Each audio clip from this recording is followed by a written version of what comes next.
Hello everyone and welcome to today's worship.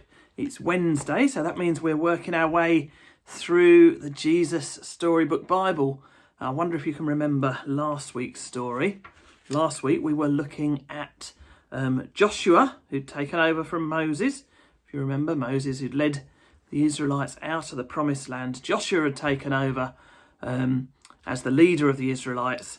But then they'd had a bit of a problem. They'd come across the promised land, but there was this big city, walled city, that stood at the entrance to the promised land and was blocking their way. And if you remember, God told them, with their army, instead of attacking in the usual way, what they were told to do was to march around the city for 7 days. And then on the seventh day, they marched around 7 times.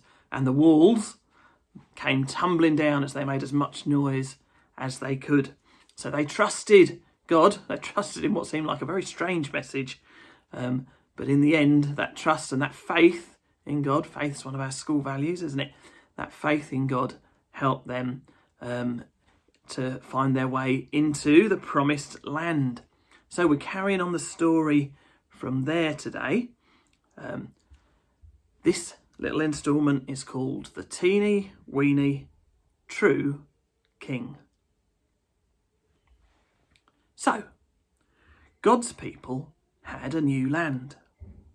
Now they wanted a king. But God is your king, Samuel told them. He's the one who looks after you best. We want a real king, they said, one we can see. God knew that a king might not be kind to his people or look after them as well as he would. But God's people didn't care. They wanted a king, and they wanted him now. So, God gave them a king.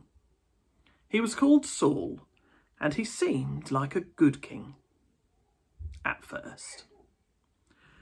But he became proud, and he stopped listening to God. He didn't obey God or love God with all his whole heart. Saul can't help me with my plan, God said. I need a king who loves me and will teach my people to love me. I need a true king. God had just the one in mind. Go to Bethlehem, God told Samuel. You'll find the new king there. Samuel's job was to listen to God and tell people what God said. So Samuel went to the little town of Bethlehem. God told Samuel to go to Jesse's house. God was going to choose one of Jesse's sons to be the new king. Jesse had 7 strong sons. Now, in those days, if you were going to be the king, you didn't have to be the richest or the cleverest, although that was always nice. You had to look like a king, which meant you had to be the tallest and the strongest.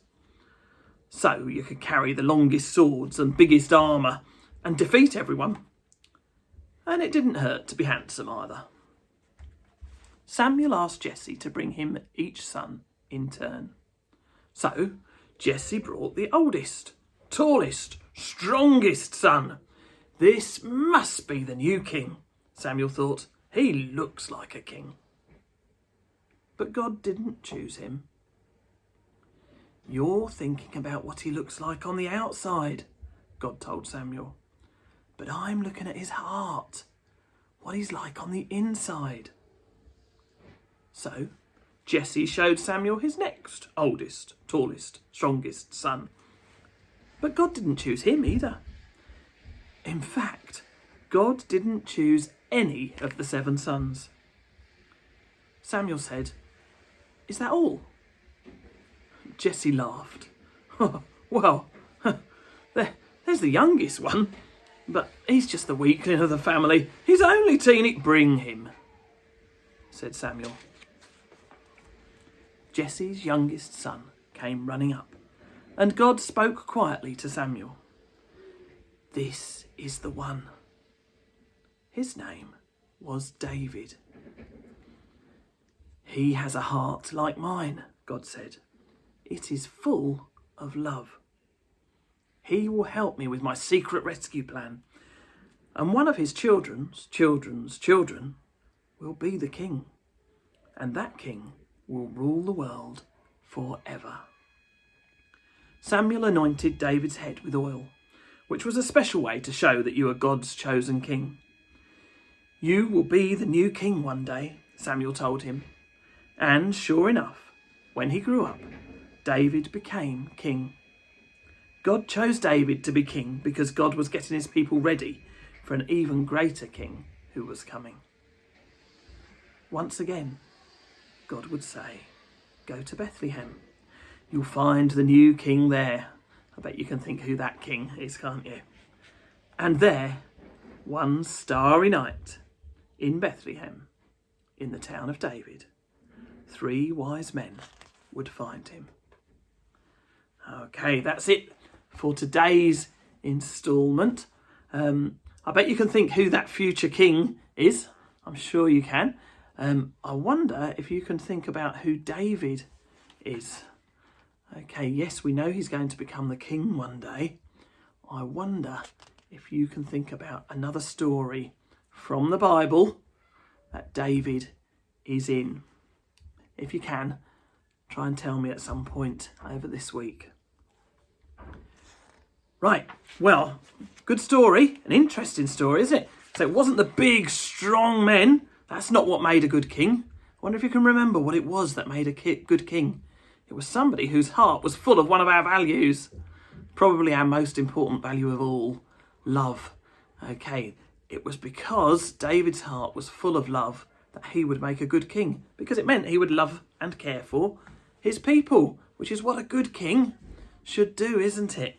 Okay, right. Time now to share in a prayer. So I'm going to invite you, if you'd like to close your eyes. Join me now as I pray. Dear God, thank you because you love each and every one of us, and because you've got a plan for each and every one of us. Thank you especially because you don't look on the outside. You don't worry about whether we're too tall or too short or too big or too small, too ugly, too handsome. Instead, you look on the inside. You look into our hearts. Help us, Lord, to have hearts full of love so that we can show your love to all of those around us. Amen. Okay, right, that's it for today's worship. Other than we need to take a little look at the dojos for last week. Right, it's a whole new term. I wonder who's taking the lead at the start of this new term. Let's have a little look, shall we? In 4th place last week with 16 points across the classes were Maxwell. In 3rd place was nobody, because we've got an equal 2nd place. So in 2nd place last week, both with 17 points, so very close between these two teams and Maxwell, are Lancaster and Spitfire. So well done to Lancaster and Spitfire. But in 1st place then, you'll have worked this out by now, with 21 points, a brilliant start for them, was Henshaw. So very well done to Henshaw, our first weekly winners for the house competition. I wonder if you'll be the winners come the end of term and whether you'll win that house cup. Okay, well done. Right, that's it from me for today then. I'll see you around school. If you're at home, hope you're not feeling too poorly. Hope you're feeling better soon. God bless you all.